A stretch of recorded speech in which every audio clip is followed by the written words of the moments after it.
Bonjour Ilana, bonjour à toutes et à tous. J'aimerais partager avec vous une réflexion sur la paracha que nous lirons Shabbat prochain, la paracha de Korach, qui est la paracha de la dispute, de la dissension, de la scission. Shabbat où on voit qu'il est marqué au début de la paracha Vaikar Korach. Et ce terme est très, très complexe parce qu'on dit Korach a pris, mais on ne dit pas qu'est-ce qu'il a pris. En plus de ça, on voit qu'il n'y a pas seulement Korach, il y a Datan, Aviram, ils sont nombreux.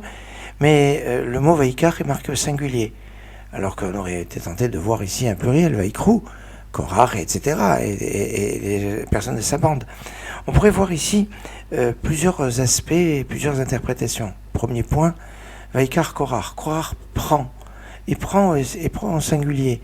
C'est son ego qui prend le dessus, et chaque personne qui fait partie de la bande de Korach a des intérêts chacun a des intérêts différents. Et entre eux, ils ne sont pas d'accord. La seule chose qui les met d'accord, c'est d'être contre Moshe. Et oui, si on est unis contre, eh ben c'est pas bon. On doit être unis pour. Et l'un des aspects très graves de cela, c'est donc cet aspect de Veikar, d'être un preneur. Quand on est un preneur, c'est pas bon, parce qu'on pense à soi et on doit être un donneur. C'est pour ça que la fin de la paracha nous parle des 24 cadeaux qu'on doit donner aux Kohen, aux Lévi, et aux Kohen notamment.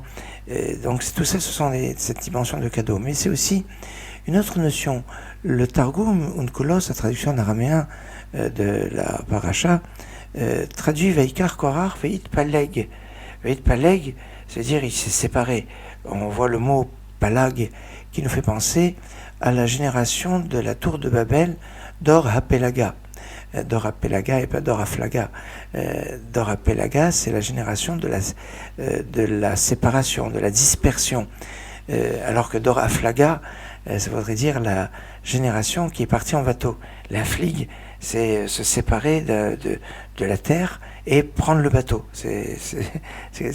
Donc Haflaga, ce serait la génération qui a pris le bateau. Non, Dor HaPelaga, c'est la génération qui ne se comprenait plus. Et pour revenir un petit peu sur notre pont avec notre paracha, la marloquette est souvent le point d'une incompréhension dans le langage entre les personnes.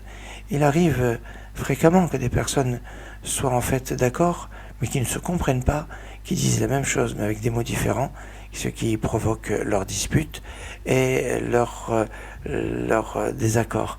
Il est remarquable que chez Chachamim, on dit Kol la possel bemou possel, tout celui qui rend pas soul, qui rend inapte, c'est par un défaut qu'il a en lui. Ça veut dire que quand il y a deux personnes qui sont en marloquette, il est fort probable que le point de la marloquette, le point de la dispute, soit le lien en fait qu'il y a entre ces deux personnes qui ne peuvent être opposées que parce qu'ils ont quelque chose qui fait qu'ils se ressemblent. Il y a comme ça donc cette notion de se ressembler, mais qui a cette incompréhension, à l'instar de la génération de la tour de Babel, qui ne parlait plus la même langue et qui ne pouvait plus être réunis, et c'est pour ça qu'ils ont été séparés. Korach va se séparer de la communauté, va se séparer de Moshe, va se séparer de lui-même, va se séparer à cause d'un ego peut-être qui était trop marqué et qui cherchait un certain intérêt personnel qui n'était pas des plus bien intentionnés.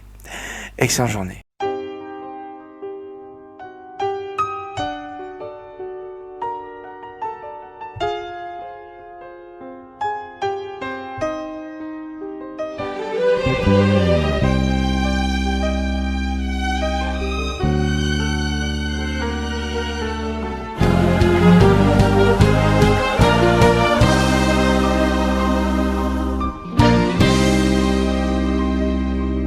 מלאכים הקדושים העומדים במרומים, אחוד חידה ואין פותר. השם ברחמיו נתן לי בית וגם לחם, אך מדוע לביתו הוא לא חוזר? מלאכים הקדושים העומדים במרומים, אחוד חידה בלב כואב. השם